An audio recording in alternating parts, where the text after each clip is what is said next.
Hey, welcome back to the world according to Briggs. I'm Briggs, and today we're going to tackle a tough list that I get asked about all the time: diversity. What states, what cities are the most diverse? The United States is a melting pot. Ever since the first Native Americans saw a sailing ship on the horizon and thought to themselves, oh look, visitors, we should have them over for dinner. I'm sure they're fine. They're just visiting. They'll be on their way soon. To today, when it's a hot button political issue.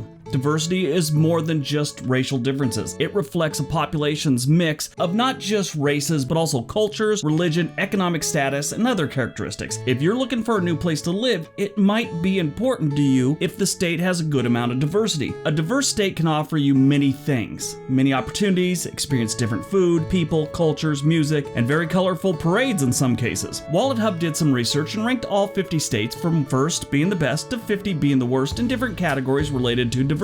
I jumped on the US Census website and got some more data. WalletHub ranked diversity in 5 categories: socioeconomic diversity, cultural diversity, economic diversity, household diversity, and religious diversity. So if you're wondering what states have the least diversity, you're probably gonna have to start with number 10, Wyoming. Wyoming was admitted into the Union on July 10th, 1890, making it the 44th state. Back then, it was 100% white males, according to the data. It was like this big, giant, statewide sausage fest. Just kidding. I'm sure there was a bunch of other races and females. They only counted white males on the census back then. Today, the US Census has Wyoming's population at about 92.8% white, 1.3% is black or African American, 10% is Hispanic or Latino, 1% is Asian, and 2.7% is Native American. So yes, it's a little bit lopsided. When it comes to hate groups, Wyoming only has 2, according to the Southern Poverty Law. So that's good, that's not a lot. The thing is, if you're looking for a good taco in Wyoming, you might have to do some research. They do have them, but they're few and far between, and Taco Bell doesn't count, so stop typing. Wyoming is ranked 37th in racial diversity and household diversity, which means like the status of the home, married, single, separated, whatever. They came in 47th. The economic diversity is 2nd, so that's good. It's almost like they're all, making decent money together. Number 9, Ohio. On February 19, 1803, U.S. President Thomas Jefferson signed an act of Congress that approved Ohio's boundaries and constitution. The thing is this: Congress never passed a resolution formally admitting Ohio as the 17th state. They were a little suspect of this place way back then. The custom of Congress declaring an official date of statehood didn't start until 1812, like 9 years later. If you ever visit Ohio, you know it's got a laundry list of things that need to be fixed. The racial division is one of them. According to the U.S. Census, roughly 82.5% of Ohio's population is white, 12.8% is black or African American, 3.7% is Hispanic or Latino, and 2.2% is Asian. Only 0.3% is Native American. Ohio has 35 hate groups according to research by the Southern Poverty Law Center. They ranked 41st in racial diversity and 42nd in economic diversity. Way to go, Ohio. Maybe that's why people are flooding out of there. Number 8, Iowa. The first American settlers officially moved to Iowa in June of 1833. A vast majority of these families were from Ohio, Pennsylvania, New York, and Kentucky. They all pitched their tent on the eastern banks of the Mississippi River. 99% of those families would be considered Caucasian. We know this because this is where the phrase okie dokie originated. Right after getting territorial status, the ball got rolling for statehood. On December 28, 1846, Iowa became the 29th state in the Union. According to the U.S. Census, 91.4% of Iowa's population is white, 3.7% is black or African American, 5.8% is Hispanic or Latino, 2.5% is Asian, and 0.5% is Native American. Iowa has just 4 hate groups, and that's according to the research by the Southern Poverty Law Center. Like I've said before, sure, they have a couple hate groups, but statistically, especially in this day and age and the climate we have in this country, you'd think they'd have more. But if you know anyone from Iowa, you know they tend to be good people and they were raised properly. So I think that helps keep the number of hate groups down. Also keeps their crime really low too. Anyway, the racial diversity in Iowa got ranked 45th, and the socioeconomically, they were 33rd and 45th for household diversity. So why does household diversity matter? We're not talking about things that are good. We're not talking about things that are bad. We're just talking about things that really don't have a lot of differences. The whole core of diversity. They have a lot of families that are just a man and a wife and kids. They don't have a lot of divorced people, separated people, or anything like that. That's all it means.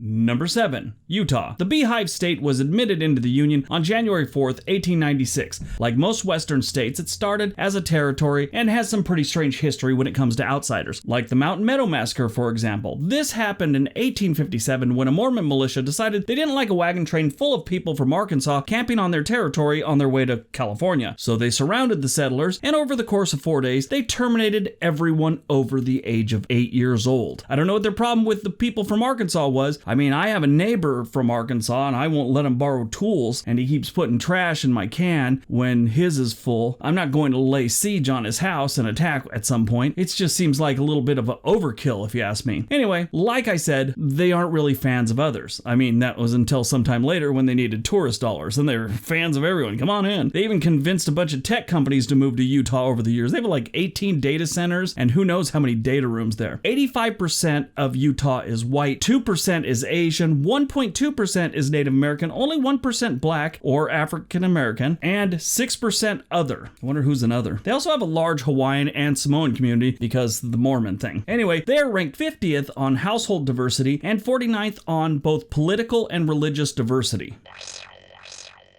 Number 6, Kentucky. Kentucky was admitted into the Union on June 1st, 1792, and it's been a magical relationship ever since. I'm totally kidding. If you're looking for a state to have a home and a reasonable mortgage, you could do a lot worse than Kentucky. The land is relatively cheap here, people are decent, and you'll probably starve to death if you're hoping to land a job as a teacher for an English as a second language class. According to the U.S. Census, roughly 88% of Kentucky's population is white, 8.3% is black or African American, 3% is Hispanic or Latino, and 1% Asian. They also have 0.3% Native American. Kentucky isn't too welcoming when it comes to diversity. The state has 23 hate groups is the estimate. That may be 3 more hate groups than they actually have immigration lawyers in this state, I'm guessing. I could be wrong. Anyway, racial diversity, they rank 46th, 39th for political diversity.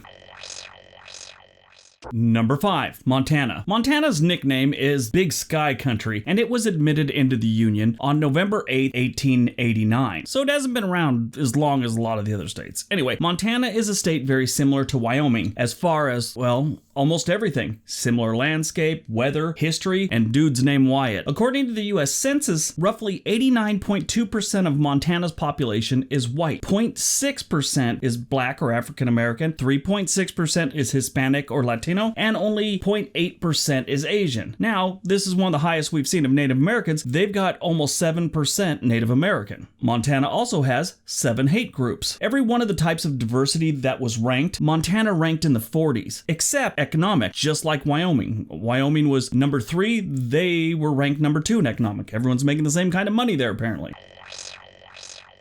Number 4, New Hampshire. The Granite State was admitted into the Union on June 21st, 1788, making them the 9th state. New Hampshire has the shortest coastline of any state in the United States that has a coastline, and is rumored to be the location of one of Blackbeard, the pirate, his buried treasure, apparently someplace along the coast of New Hampshire. New Hampshire is considered by most to be one of the best states to live in if you can handle the winter and the high cost of living. They don't have any state income tax whatsoever, so that's nice, but still they got a high cost of living. On May 31st, 2007, New Hampshire became the first state to recognize same-sex unions without a court order or a threat of one. They just did it. So, I mean, in a lot of ways, their diversity should go up for that, but you'll see in a second here. The U.S. Census estimates that about 94% of New Hampshire's population is white, 1% is black or African American, only about 3% is Hispanic or Latino, 2% is Asian, and about 0.3% is Native American. New Hampshire has 6 hate groups. It's still a really good state to live in. It's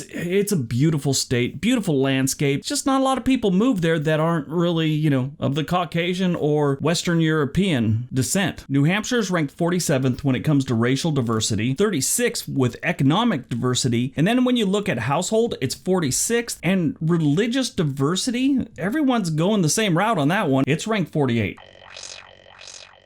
Number 3, Vermont. The Green Mountain State was admitted into the Union on March 4th, 1791, but earlier on June 2nd, 1777, the Second Convention of 72 delegates met and adopted the name Vermont. This was a suggestion given by Dr. Thomas Young. He was a friend and mentor of Ethan Allen. Yeah, the furniture dude. He was advising them on how to achieve admission into the newly independent United States of America as the 14th state. It wasn't until years later they found out that the word Vermont was a native word for get off my lawn. According to the U.S. Census, roughly 94.6% of Vermont's population is white, 1.3% is black or African American, 1.9% is Hispanic or Latino, and 1.8% is Asian. Only 0.4% is Native American. Congratulations, Vermont. You only have one hate group. They have 5 members and they play Dungeons and Dragons on Thursdays. Vermont ranked 48th in racial diversity and 47th in religious diversity.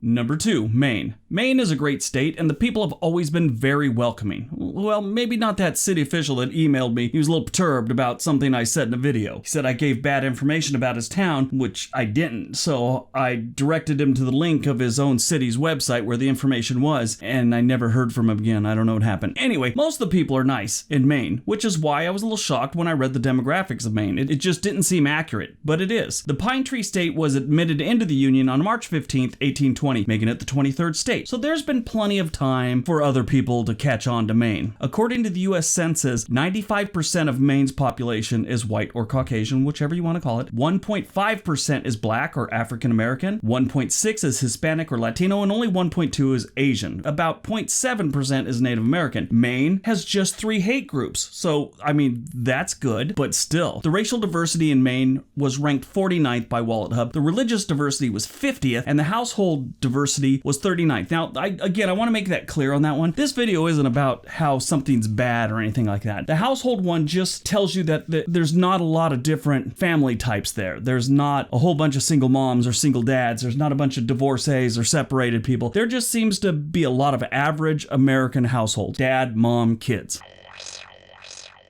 And number 1, West Virginia.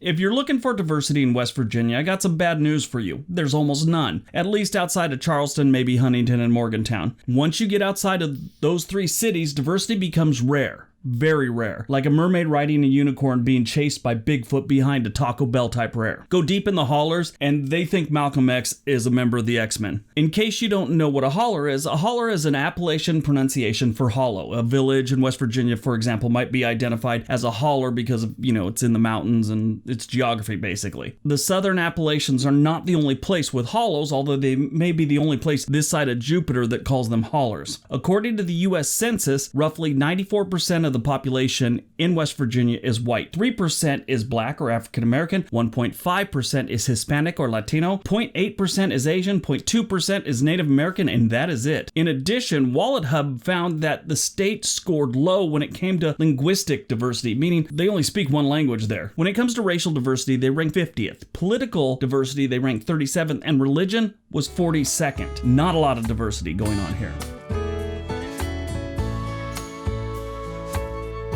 Alright, so that is my states with the least amount of diversity. I hope this was good information for a lot of you. I get asked about it all the time, and I know a lot of the people that ask want it to go this other direction. I just wanted to give you the facts. Let people know which states are which and how they are. It's just information. Anyway, don't forget all the links below. Leave me a comment. Tell me what you thought. Give the video a big thumbs up. Subscribe if you already haven't.